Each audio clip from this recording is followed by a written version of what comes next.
মোহাম্মদবাজারের সভা থেকে বিতর্কিত মন্তব্যের জের বীরভূমের তৃণমূল প্রার্থী শতাব্দী রায়কে শোকজ করল নির্বাচন কমিশন। প্রচার সভায় ঠিক কি বলেছিলেন তা জানিয়ে 24 ঘন্টার মধ্যে তাকে শোকজের জবাব দিতে বলা হয়েছে। শনিবারের সভায় শতাব্দীর এই মন্তব্য ঘিরে বিতর্কের সূত্রপাত।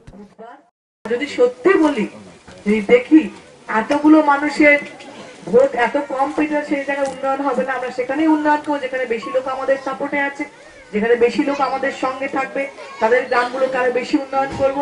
যারা আমাদের কম ভোট দেবে তাদের গ্রামগুলো পরে উন্নয়ন করব, কারণ যারা আমাদের স্বাভাবিক, যারা আমাদের সঙ্গে থাকে তারা বেশি সুযোগ পায় প্রথমে, তারপরে আপনারা পাবে।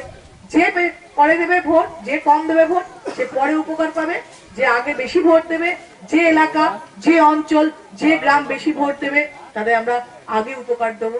সুতরাং ভোট দেবেন, জোড়া ফুলে ভোট দেবেন।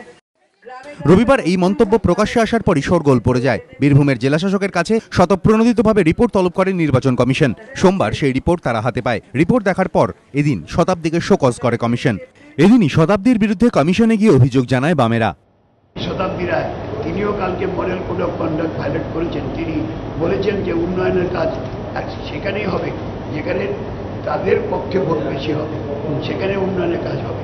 এই কথা বলার কোনো ক্লিয়ার কোনো ক্যান্ডিডেট নেই। যদিও বিতর্কের মাঝেই শতাব্দীর পাশে দাঁড়িয়েছেন বীরভূমের তৃণমূল জেলা সভাপতি অনুব্রত মণ্ডল। না, শতাব্দী কথা বলতে চায়নি।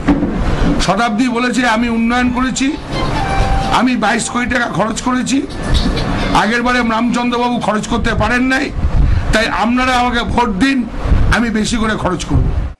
সূত্রের খবর, শতাব্দীর থেকে শোকজের জবাব পাওয়ার পরই পরবর্তী পদক্ষেপ ঠিক করবে নির্বাচন কমিশন। দীপক ঘোষ, গোপাল চট্টোপাধ্যায় ও হিন্দোল দে, এবিপি আনন্দ।